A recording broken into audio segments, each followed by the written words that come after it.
Man size, in marble. Although every word of this story is true as despair, I do not expect people to believe it. Nowadays, a rational explanation is required before belief is possible. Let me then, at once, offer the rational explanation which finds most favor among those who have heard the tale of my life's tragedy. It is held that we were under a delusion, Laura and I, on that 31st of October, and that this supposition places the whole matter on a satisfactory and believable basis. The reader can judge when he, too, has heard my story how far this is an explanation, and in what sense it is rational. There were 3 who took part in this, Laura and I, and the other man. The other man still lives, and can speak to the truth of the least credible part of my story. I never in my life knew what it was to have as much money as I required to supply the most ordinary needs, good colors, books, and cab fares. And when we were married, we knew quite well that we should only be able to live at all by strict punctuality and attention to business. I used to paint in those days, and Laura used to write, and we felt sure that we could keep the pot at least simmering. Living in town was out of the question. So we went to look for a cottage in the country, which should be at once sanitary and picturesque. So rarely do these 2 qualities meet in one cottage that our search was for some time quite fruitless. We tried advertisements, but most of the desirable rural residences which we looked at proved to be lacking both in essentials and, when the cottage chanced to have drains, it always had stucco as well, and was shaped like a tea-caddy. And if we found a vine or rose-covered porch, corruption invariably lurked within. Our minds got so befogged by the eloquence of house agents and the rival disadvantages of the fever traps and outrages to beauty which we had seen and scorned, that I very much doubt whether either of us, on our wedding morning, knew the difference between a house and a haystack. But when we got away from friends and house agents, on our honeymoon, our wits grew clear again, and we knew a pretty cottage when at last we saw one. It was at Brenzett, a little village set on a hill over against the southern marshes. We had gone there, from the seaside village where we were staying, to see the church, and 2 fields from the church we found this cottage. It stood quite by itself, and about 2 miles from the village. It was a long, low building with rooms sticking out in unexpected places. There was a bit of stonework, ivy-covered and moss-grown, just 2 old rooms, all that was left of a big house that had once stood there, and round this stonework the house had grown up. Stripped of its roses and jasmine, it would have been hideous. As it stood, it was charming, and after a brief examination, we took it. It was absurdly cheap. The rest of our honeymoon was spent in grubbing about in second-hand shops in the country town, picking up bits of old oak and Chippendale chairs for our furnishing. We wound up with a run up to town and a visit to Liberty's, and soon the low, oak-beamed, latticed-windowed rooms began to be home. There was a jolly, old-fashioned garden with grass paths, and no end of hollyhocks and sunflowers and big lilies. From the window, you could see the marsh pastures, and beyond them the blue, thin line of the sea. We were as happy as the summer was glorious, and settled down into work sooner than we ourselves expected. I was never tired of sketching the view and the wonderful cloud effects from the open lattice, and Laura would sit at the table and write verses about them, in which I mostly played the part of foreground. We got a tall old peasant woman to do for us. Her face and figure were good, though her cooking was of the homeliest. But she understood all about gardening, and told us all the old names of the coppices and cornfields, and the stories of the smugglers and highwaymen, and better still, of the things that walked, and of the sights which met one in lonely glens of a starlit night. She was a great comfort to us, because Laura hated housekeeping as much as I loved folklore, and soon we came to leave all the domestic business to Mrs. Dorman, and to use her legends and little magazine stories which brought in the jingling guinea. We had 3 months of married happiness, and did not have a single quarrel. One October evening, I had been down to smoke a pipe with the doctor, our only neighbor, a pleasant young Irishman. Laura had stayed home to finish a comic sketch of a village episode for the monthly Marplot. I left her laughing over her own jokes, and came back to find her in a crumpled heap of pale muslin, weeping on the window seat. "Good heavens, my darling, what's the matter?" I cried, taking her into my arms. She leaned her little dark head against my shoulder and went on crying. I had never seen her cry before. We had always been so happy, you see, and I felt sure some frightful misfortune had happened. "What is the matter? Do speak." "It's Mrs. Dorman," she sobbed. "What has she done?" I inquired, immensely relieved. "She says she must go before the end of the month, and she says her niece is ill. She's gone down to see her now. But I don't believe that's the reason, because her niece is always ill. I believe someone has been setting her against us. Her manner was so queer." "Never mind, Pussy," I said. "Whatever you do, don't cry, or I shall have to cry too to keep you in countenance, and then you'll never respect your man again." She dried her eyes obediently on my handkerchief, and even smiled faintly. "But you see," she went on, "it is really serious, because these village people are so sheepy, and if one won't do a thing, you may be quite sure none of the others will. And I shall have to cook all the dinners and wash the hateful greasy plates, and you'll have to carry cans of water about and clean the boots and knives. And we shall never have any time for work, or earn any money, or anything. We shall have to work all day, and only be able to rest when we are waiting for the kettle to boil." I represented to her that even if we had to perform these duties, the day would still present some margin for other toils and recreations. But she refused to see the matter in any but the grayest light. She was very unreasonable, my Laura. But I could not have loved her any more if she had been as reasonable as Watley. "I shall speak to Mrs. Dorman when she comes back, and see if I can't come to terms with her," I said. "Perhaps she wants a rise in her screw. It will be all right. Let's walk up to the church." The church was a large and lonely one, and we loved to go there, especially upon bright nights. The path skirted a wood, cut through it once, and ran along the crest of the hill through 2 meadows, and round the churchyard wall, over which old yews leaned in black masses of shadow. This path, which was partly paved, was called the bier-balk, for it had long been the way by which the corpses had been carried to burial. The churchyard was richly treed and was shaded by great elms which stood just outside and stretched their majestic arms in benediction over the happy dead. A large, low porch let one into the building by a Norman doorway, and a heavy oak door studded with iron. Inside, the arches rose into darkness, and between them the reticulated windows, which stood out white in the moonlight. In the chancel, the windows were of rich glass, which showed in faint light their noble coloring, and made the black oak of the choir pews hardly more solid than shadows. But on each side of the altar lay a gray marble figure of a knight in full plate armor, lying upon a low slab, with hands held up in everlasting prayer. And these figures, oddly enough, were always to be seen if there were any glimmer of light in the church.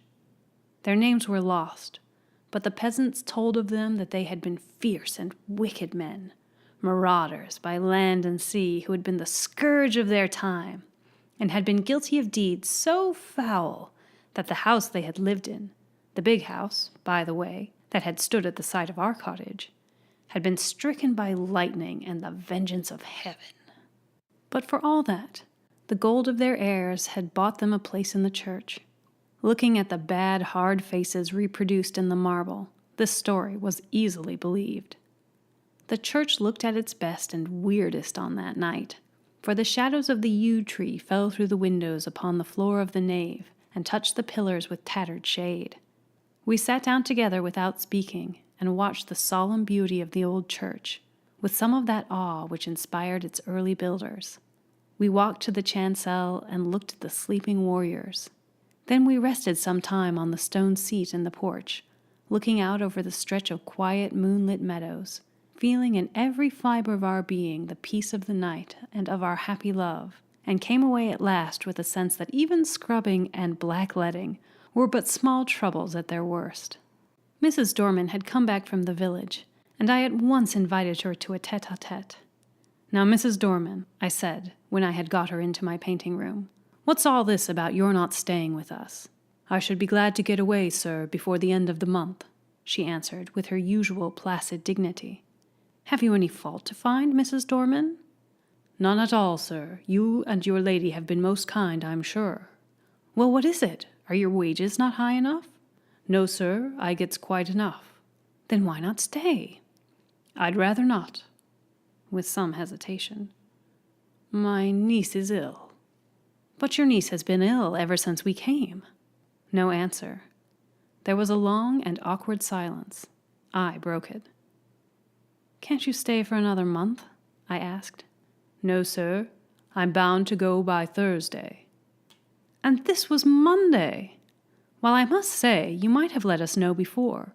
There's no time to get anyone else, and your mistress is not fit to do heavy housework. Can't you stay till next week? I might be able to come back next week. I was now convinced that all she wanted was a brief holiday, which we should have been willing enough to let her have as soon as we could get a substitute. But why must you go this week? I persisted. Come, out with it. Mrs. Dorman drew the little shawl which she always wore tightly across her bosom, as though she were cold. Then she said, with a sort of effort, They say, sir, as this was a big house in Catholic times, and there were many deeds done here. The nature of the deeds might be vaguely inferred from the inflection of Mrs. Dorman's voice, which was enough to make one's blood run cold. I was glad that Laura was not in the room. She was always nervous, as highly strung natures are, and I felt that these tales about our house, told by this old peasant woman with her impressive manner and contagious credulity, might have made our home less dear to my wife. Tell me all about it, Mrs. Dorman, I said. You needn't mind about telling me. I'm not like those young people who make fun of such things. Which was partly true.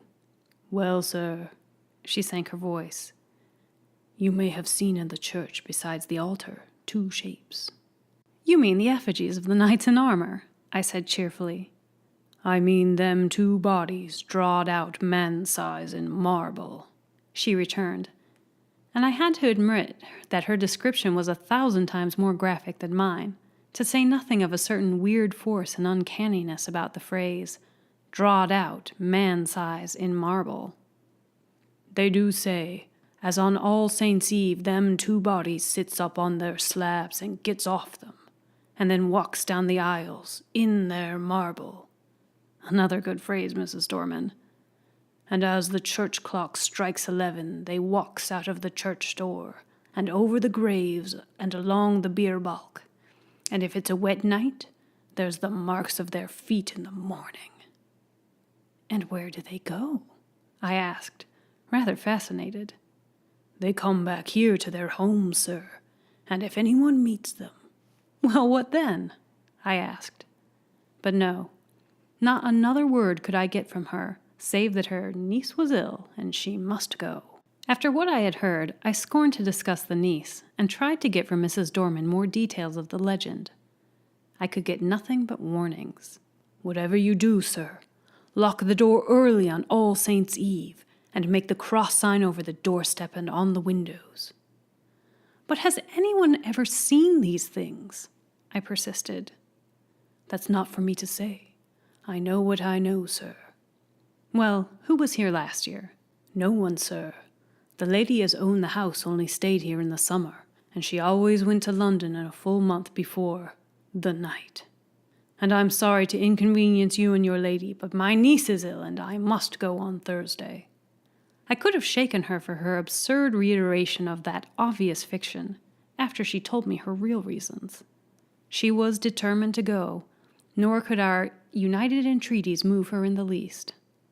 I did not tell Laura the legend of the shapes that walked in their marble, partly because a legend concerning our house might perhaps trouble my wife, and partly, I think, from some more occult reason. This was not quite the same to me as any other story, and I did not want to talk about it until the day was over. I had very soon ceased to think of that legend, however. I was painting a portrait of Laura against the lattice window, and I could not think of much else. I had got a splendid backdrop of a yellow and gray sunset, and was working away with enthusiasm at her face. On Thursday, Mrs. Dorman went. She relented at parting so far as to say, "Don't you put yourself about too much, ma'am. If there's any little thing I can do next week, I'm sure I shan't mind." From which I inferred that she wished to come back to us after Halloween. Up to the last she adhered to the fiction of the niece with touching fidelity. Thursday passed off pretty well. Laura showed marked ability in the matter of steak and potatoes, and I confess that my knives, and the plates which I insisted upon washing, were better done than I had dared to expect. Friday came. It is about what happened on Friday that this is written. I wonder if I should have believed it if anyone had told it to me. I will write the story as quickly and plainly as I can. Everything that happened that day is burnt into my brain. I shall not forget anything, nor leave anything out. I got up early, I remember, and lighted the kitchen fire, and had just achieved a smoky success when my little wife came running down, as sunny and sweet as the clear October morning itself. We prepared breakfast together, and found it very good fun. The housework was soon done, and when brushes and brooms and pails were quiet again, the house was still indeed. It is wonderful what a difference one makes in a house. We really missed Mrs. Dorman, quite apart from considerations concerning pots and pans. We spent the day dusting our books and putting them straight, and dined gaily on cold steak and coffee. Laura was, if possible, brighter and gayer and sweeter than usual, and I began to think that a little domestic toil was really good for her. We had never been so merry since we were married, and the walk we had that afternoon was, I think, the happiest time of all my life. When we had watched the deep scarlet clouds slowly pale into leaden gray against a pale green sky, and saw the white mists curl up along the hedgerows in a distant march, we came back to the house, silently, hand in hand. "You are sad, my darling," I said, half jestingly, as we sat down together in our little parlor. I expected a disclaimer, for my own silence had been the silence of complete happiness. To my surprise, she said, "Yes, I think I am sad, or rather I am uneasy. I don't think I'm very well. I have shivered 3 or 4 times since we came in, and it's not cold. Is it?" "No," I said, and hoped it was not a chill caught from the treacherous mists that rolled up from the marshes in the dying light. "No," she said, she did not think so. Then, after a silence, she spoke suddenly. "Do you ever have presentiments of evil?" "No," I said, smiling. "I shouldn't believe in them if I had." "I do," she went on. "The night my father died, I knew it, though he was right away in the north of Scotland." I did not answer in words. She sat looking at the fire for some time in silence, gently stroking my hand. At last she sprang up and came behind me, and, drawing my head back, kissed me. "There, it's over now," she said. "What a baby I am! Come, light the candles, and we'll have some of these new Rubinstein duets." And we spent a happy hour or 2 at the piano. At about 10:30 I began to long for the good-night pipe, but Laura looked so white that I felt it would be brutal of me to fill our sitting room with the fumes of strong Cavendish. "I'll take my pipe outside," I said. "Let me come too." "No, sweetheart, not tonight. You're much too tired. I shan't be long. Get to bed, or I shall have an invalid to nurse tomorrow as well as the boots to clean." I kissed her and was turning to go when she flung her arms round my neck and held me as if she would never let me go again. I stroked her hair. "Come, Pussy, you're overtired. The housework has been too much for you." She loosened her clasp a little and drew a deep breath. "No, we've been very happy today, Jack, haven't we? Don't stay out too long." "I won't, my dearie." I strolled out the front door, leaving it unlatched. What a night it was! The jagged masses of heavy, dark cloud were rolling at intervals from horizon to horizon, and thin white wreaths covered the stars. Through all the rush of the cloud river, the moon swam, breasting the waves and disappearing again in the darkness. When now and again her light reached the woodlands, they seemed to be slowly and noiselessly waving in time to the swing of the clouds above them. There was a strange gray light over all the earth. The fields had that shadowy bloom over them which only comes from the marriage of dew and moonshine, or frost and starlight. I walked up and down, drinking in the beauty of the quiet earth and the changing sky. The night was absolutely silent. Nothing seemed to be abroad. There was no scurrying of rabbits or twittering of half-asleep birds, and though the clouds went sailing across the sky, the wind that drove them never came low enough to rustle the dead leaves in the woodland paths. Across the meadows I could see the church tower standing out, black and gray against the sky. I walked there, thinking over our 3 months of happiness, and of my wife, her dear eyes, her loving ways. Oh, my little girl, my own little girl. What a vision came then of a long, glad life for you and me together. I heard a bell beat from the church. 11 already. I turned to go in, but the night held me. I could not go back to our little warm rooms yet. I would go up to the church. I felt vaguely that it would be good to carry my love and thankfulness to the sanctuary whither so many loads of sorrow and gladness had been borne by the men and women of the dead years. I looked in at the low window as I went by. Laura was half lying on her chair in front of the fire. I could not see her face. Only her little head showed dark against the pale blue wall, and she was quite still, asleep no doubt. My heart reached out to her as I went on. There must be a God, I thought, and a God who was good. Otherwise, could anything so sweet and dear as she ever have been imagined? I walked slowly along the edge of the wood. A sound broke the stillness of the night. It was a rustling in the wood. I stopped and listened. The sound stopped too. I went on, and now distinctly heard another step than mine answer mine like an echo.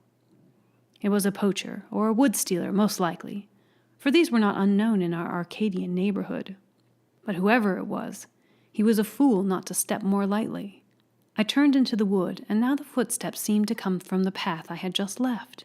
It must be an echo, I thought. The wood looked perfect in the moonlight. The large dying ferns and the brushwood showed where through thinning foliage the pale light came down. The tree trunks stood up like Gothic columns all around me. They reminded me of the church, and I turned into the bier balk and passed through the corpse gate between the graves to the low porch. I paused for a moment on the stone seat where Laura and I had watched the fading landscape. Then I noticed that the door of the church was open, and I blamed myself for having left it unlatched the other night.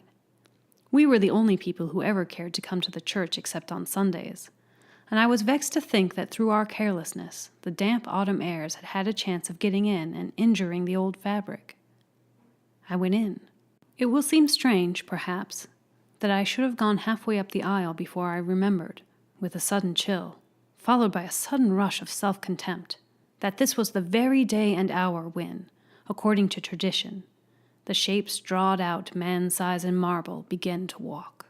Having thus remembered the legend, and remembered it with a shiver of which I was ashamed, I could not do otherwise than walk up towards the altar, just to look at the figures, as I said to myself. Really, what I wanted was to assure myself, first, that I did not believe the legend, and secondly, that it was not true. I was rather glad that I had come. I thought now I could tell Mrs. Dorman how vain her fancies were, and how peacefully the marble figures slept through the ghastly hour. With my hands in my pockets, I passed up the aisle. In the gray, dim light, the eastern end of the church looked larger than usual, and the arches above the 2 tombs looked larger too. The moon came out and showed me the reason. I stopped short. My heart gave a leap that nearly choked me, and then sank sickeningly. The bodies drawn out, man-sized, were gone, and their marble slabs lay wide and bare in the vague moonlight that slanted through the east window. Were they really gone, or was I mad? Clenching my nerves, I stooped and passed my hand over the smooth slabs and felt their unbroken surface. Had someone taken the things away? Was this some vile practical joke?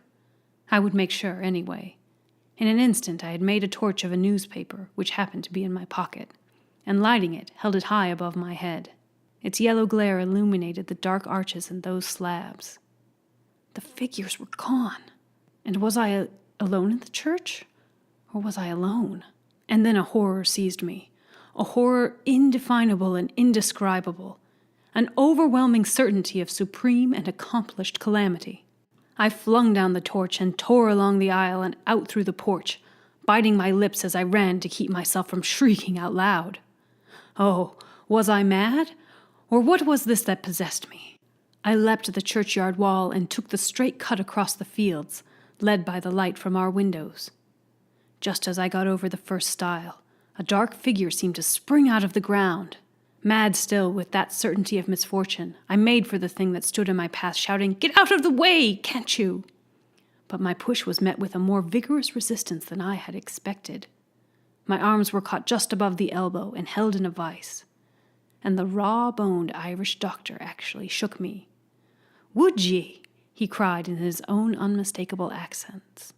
"Would ye, then?" "Let me go, you fool!" I gasped. "The marble figures have gone from the church. I tell you, they've gone." He broke into a ringing laugh. "I'll have to give you a draught tomorrow, I see. You've been smoking too much and listening to old wives' tales. I tell you, I've seen the bare slabs. Well, come back with me. I'm going up to old Palmer's. His daughter's ill. We'll look in the church and let me see the bare slabs." "You go if you like," I said, a little less frantic for his laughter. "I'm going home to my wife." "Rubbish, man," said he. "Do you think I'll permit of that? Are you going to say all your life you've seen solid marble endowed with vitality, and let me go all my life saying you were a coward?